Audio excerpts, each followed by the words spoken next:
would you object to a 31-year-old dating a 21-year-old? And I said, I think that, I would think it's kind of weird, but I don't necessarily. Would you think it's predatory? No. I mean, like 30 and 20 isn't like that massive of an age gap. Okay. I mean, like 10 years, but also it's different. Like 18 years old is very different than 21 years old. Okay, how about 19 and 29? How about that? I would think that was weird, yeah. You would object to that? I mean, I can't object to anybody's relationship, but I can consider something like you would consider it predatory. Weird. I would consider it weird, absolutely. Would you consider it predatory? I don't think that there's anything a 29-year-old will have in common with an 18, 19-year-old. Sex? If that's the basis of it, then again, that's predatory and weird. Women are so much more emotionally mature than men, though. Like, don't you all agree with that? I we mature way faster than men. Like, I feel like I was intellectually superior by at least 5-10 years to most of the men in my grade. I definitely agree with that. Like, I've heard like some girls say like, oh, like date older men because naturally men are like it makes you on the same level naturally. Yeah, like they said like men are naturally like 10 years more immature than they really are. That's so then when true. you're dating, it's actually true, no, because that's why they say men reach their peak at 30. It's because it's true. Yeah, but we also shouldn't be like, oh, well, like that's a man at that point. Like he's, like that's a full-grown man. Like frontal lobe developed. That 18-year-old frontal lobe isn't developed yet. So I think we really have to take that into consideration because if I was making this, I've made some crazy decisions when I was 18 and 19 years old and maybe even now. But like when it comes to like if I was dating like a 40-year-old, like that man, that is a man. What? I mean, the frontal lobe doesn't fully develop. Hold on. Just to bring it back really quick onto this point. So I want to make sure I understand your argument properly. Mm-hmm. So 31-year-old with 21-year-old, the word you would use is weird or predatory? I mean, well, not predatory. I think it would be strange. Again, weird.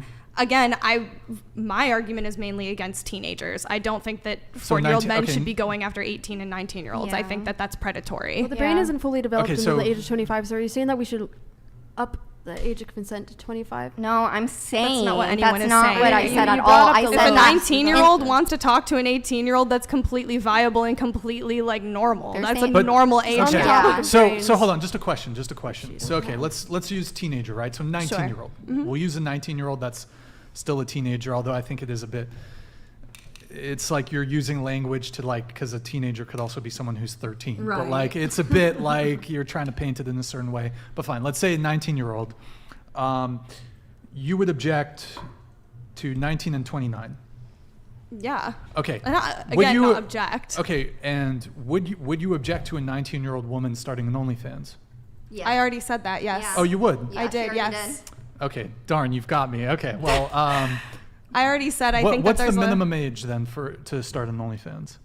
I would, to be honest, I would probably wait till like 25. We were having this conversation earlier, and I think that there are a lot of pros and cons to doing it, and I think that a lot of 18-year-old women are starting OnlyFans under the guise of these women that have these massive platforms telling them, you're going to make a ton of money, you're going to get all this money, you should sign up when you're 18, blah, blah, blah. Yeah, but I don't think that they really realize what they're actually doing with their life and the things that will follow from that because they're just thinking they're going to make a ton of money when in reality they're not. Mm-hmm. Yep. So I do not think that 18-year-olds should. We had a very in-depth convo about I do not think that 18-year-olds should start OnlyFans. I don't think that 19-year-olds should start OnlyFans. I think that women should take a long, hard look at what that means and what the pros are and what the cons are. And I think that you should wait till you're older because I started mine when I was 27. Okay, I absolutely agree with you. One sec. So just to bring it back to, I think you said, well, what does a 31-year-old have in common with a 21-year-old, right? 18. Yeah. 21 is like okay. You could still say this. What does a 31-year-old Sure, if you want to argue have 21, we can do that. Okay, fine. 29 to 19. Okay. It's not clear to me that having commonality with someone is a primary attraction trigger. I mean, like you don't find attraction to people that you have things in common with and that you talk to and can like understand where they're at in their life and their life experiences and things like that because a 29-year-old and a 19-year-old have very, very different life experience. And a 29-year-old is going to be able to manipulate a 19-year-old very, very easily. Not necessarily. I mean, in most cases. Well, I mean, we were previously talking about this, how women mature a bit faster. And I would say women actually get a lot more I think women are much more socially attuned than men are. So, I mean, you can make the argument in a lot of cases that women socially can actually run circles around men. Yeah. I wouldn't say like for a 29 or 30-year-old man, I think that's like a massive difference. Not necessarily. I mean, he could be, say he's maybe not the most attractive guy. Maybe he's got a job. Like a 19-year-old girl who's kind of a fucking hustler could go in there and absolutely run circles around a dude who's in his late 20s or early 30s. If she's a hustler, a 19-year-old chick that's a hustler could absolutely fucking run circles around like some like naive 30-year-old who doesn't have much of a relationship experience. Take, for example, maybe a guy who's not particularly attractive. He's going to get fucking played. He's going to get got. So that's true. I'm not saying that's going to be the case for like most women. I'm not saying most women are hustlers like that, but like, you know, they can get got, you know? So, but I mean, this idea that commonality, I mean, have you ever had a ton of things in common with someone and there was no attraction? Yeah. I mean, yeah, sure, all the time. But like every relationship I've ever had, I've had things to talk about with them in commonality, whether it's life experience or things we've gone through or hobbies or activities or whatever the case may be. I've also never been attracted to a man that I have nothing in common with. But also, would you agree that today's generation is growing up much faster as well? Like, I think back to me being an 18-year-old versus the 18-year-olds nowadays. Like, they're talking about shit, doing shit, and aware of shit that I had no clue about at their age. And so it's also just a sign of the times to a degree, honestly. No, I agree. Yeah. Thank you. I get it. I don't know. If a girl's 5'3" and wants to date a guy who's 6'4", you wouldn't say, but you don't have anything in common with him. That's a physical thing. That has nothing to do with life experience or like commonality. Okay. Well, like, I mean, okay, what is the advantage? Say you're a 31-year-old guy. What advantages are there to dating a 31-year-old woman versus a 21-year-old woman?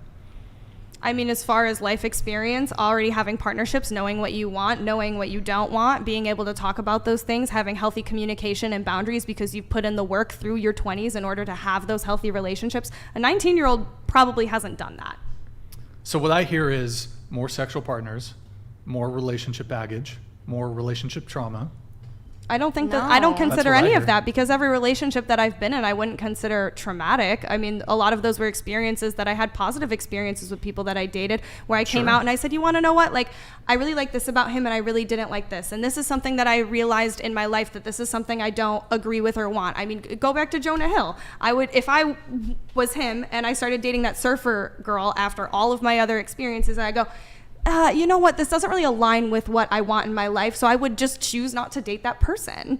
I mean, you just know what you want. Whereas a 19-year-old has no freaking clue what they want, realistically. I've met a lot of women of varying ages, and I don't think, I mean, maturity is not a given, even if you are older.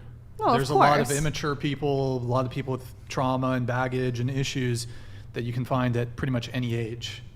Right. But I mean, a lot of the reasoning that these men say they want an 18, 19-year-old is because they lack baggage and lack trauma. So and they're also more physically attractive. I mean, I think that's subjective.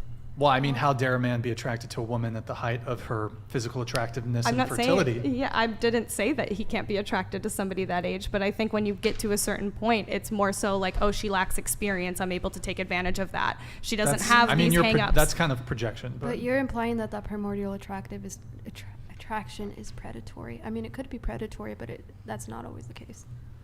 I mean, when you're coming at it as, oh, she doesn't have any baggage, she doesn't have any relationship experience, this is somebody that I can easily take advantage of. Some people don't want to deal with that. Like, a lot of people aren't equipped. Don't want to deal with emotional baggage, trauma. Some people don't want to have to deal with trauma. They don't want to have to. They just want to become somebody else's trauma. No, that's not it at all. That is a very bleak way of looking at relationships. Women, especially with the incidence of mental health that's gone up. Like, I'm sure you'll at least know. Like, most of your friends at least have anxiety or depression or some form of mental illness. You get a girl who's younger, closer to a blank slate than anything, low body count, has not been tainted by the world. Like, why doesn't that make more sense? Going to be less combative, fight with you less, more respectful in the relationship, and because doesn't they have have any less baggage holding it back. experience. Yeah. I mean, life experience for sure helps, but I feel like for trauma, it can go one of two ways with women. It could ruin them, or it could make them stronger. And the percentile that it makes stronger is very minimal by comparison. And I think trauma affects the way that relationships go. Like, it has a lot to do with relationships. Like, oh, I'm traumatized because this happened to me. So these and older this is men how have I'm no gonna trauma? project it. Yeah, No, like these men don't have any trauma. This is No, how they do, I'm but again, men and women are different. Trauma affects men differently than women, I believe. It does.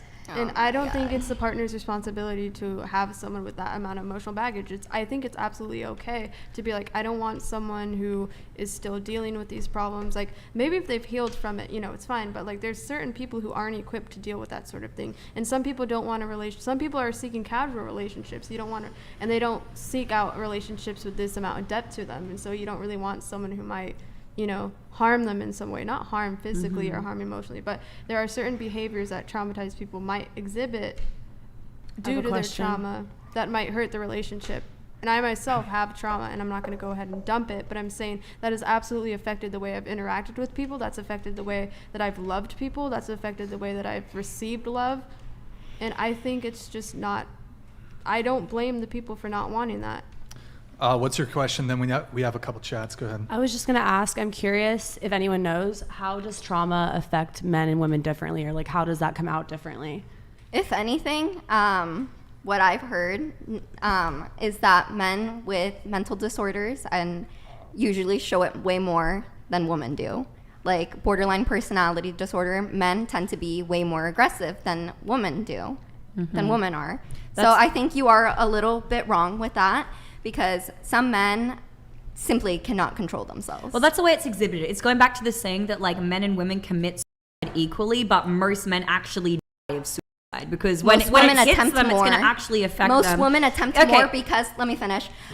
Most women attempt more because men don't care about how they want to do it in the most crazy way possible. Okay, let's move on from that. Okay, let me do some chats here. We have Alrez here.